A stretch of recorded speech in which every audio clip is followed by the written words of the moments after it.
حتما داخل فضای مجازی یا حتی در مکالمات روزمره اسم این نظریه را شنیده اید. گروهی معتقدند که زمین مسطح است و شواهد علمی که میگوید زمین کروی است را زیر سوال میبرند. اما واقعا چرا هنوز این بحث وجود دارد و چرا بعضی ها به این نظریه باور دارند؟ بیایید نگاهی دقیق تر به این موضوع بیاندازیم. ایده مسطح بودن زمین از زمانهای باستان وجود داشته است. در بسیاری از تمدن‌های اولیه مانند مصر و بابل تصور می‌شد که زمین یک سطح صاف است که توسط آب احاطه شده یا در بخشی از نقشه‌ها روی پشت یک حیوان بزرگ مثل لاک‌پشت قرار دارد. این باور به دلیل محدودیت‌های تکنولوژیک و مشاهدات محدود طبیعی بود. با این حال حدود 2500 سال پیش در یونان باستان اولین شواهد علمی مبنی بر کروی بودن زمین ارائه شد.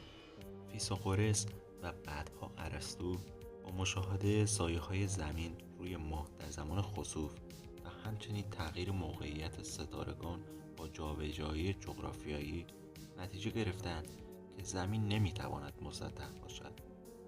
از آن زمان به بعد نظریه کروی بودن زمین به تدریج در میان دانشمندان پذیرفته شد. اما بیایید درباره شواهد علمی امروزی برای کروی بودن زمین صحبت کنیم. اول از همه یکی از ساده ترین راه‌ها برای اثبات این موضوع عکس‌های فضایی هستند. وقتی به تصاویری که از فضا توسط ماهواره‌ها و ایستگاه فضایی بین‌المللی گرفته شده‌اند نگاه کنیم، به وضوح کرویت زمین را می‌بینیم. دومین مدرک قوی افق است. هر چقدر که بالا بروید دید شما به افق افزایش پیدا می‌کند، اما هیچگاه نمی‌توانید کل سطح زمین را ببینید. این نشان می‌دهد که سطح زمین خمیده است. به علاوه پدیده‌هایی مثل گردش جوی و نیروی جاذبه نیز تنها با درک زمین به شکل یک کره به درستی توضیح داده می‌شوند. همچنین اگر در طول قرن‌ها به سفرهای دریایی نگاه کنیم، یکی از مشاهدات جالب این بود که وقتی یک کشتی از افق دور می شود، اول بدنه‌اش و سپس دکل آن ناپدید می شود. اگر زمین صاف بود این پدیده نباید رخ می داد. اما چرا هنوز بعضی ها به این ایده پایبندند؟ این سوالی است که بسیاری از محققان علوم اجتماعی را به فکر فرو برده است. دلایل متعددی برای این باور وجود دارد. یکی از این دلایل میتواند بی‌اعتمادی به علم و نهادهای علمی باشد.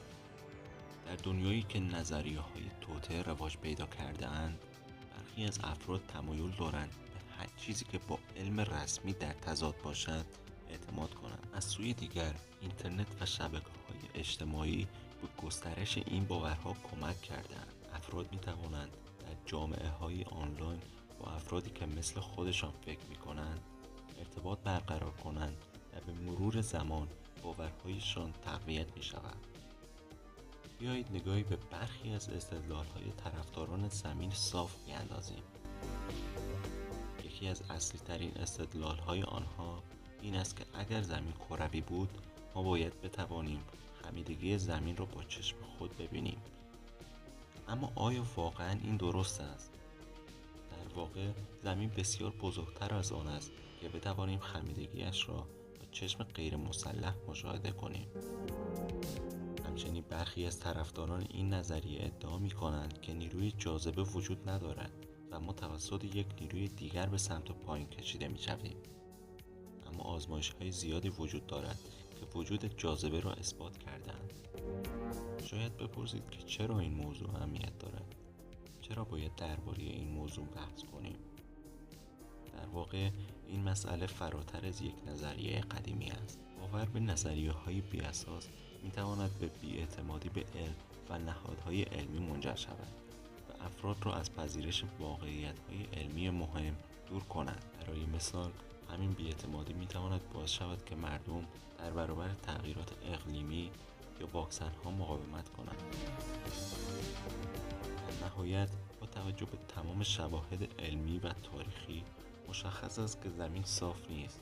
نظریه زمین مسطح یک باور قدیمی است که با گذر زمان و پیشرفت علم به چالش کشیده شده و توسط شواهد متعدد نقض شده است.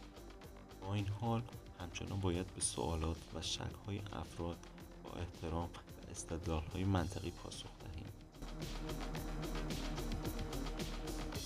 اگر از این ویدیو لذت بردید حتما لایک کنید و نظرات خودتون رو با ما به اشتراک بذارید و البته فراموش نکنید که کانال ما رو سابسکرایب کنید تا از جدیدترین ویدیوها مطلع شوید. تا ویدیوهای بعدی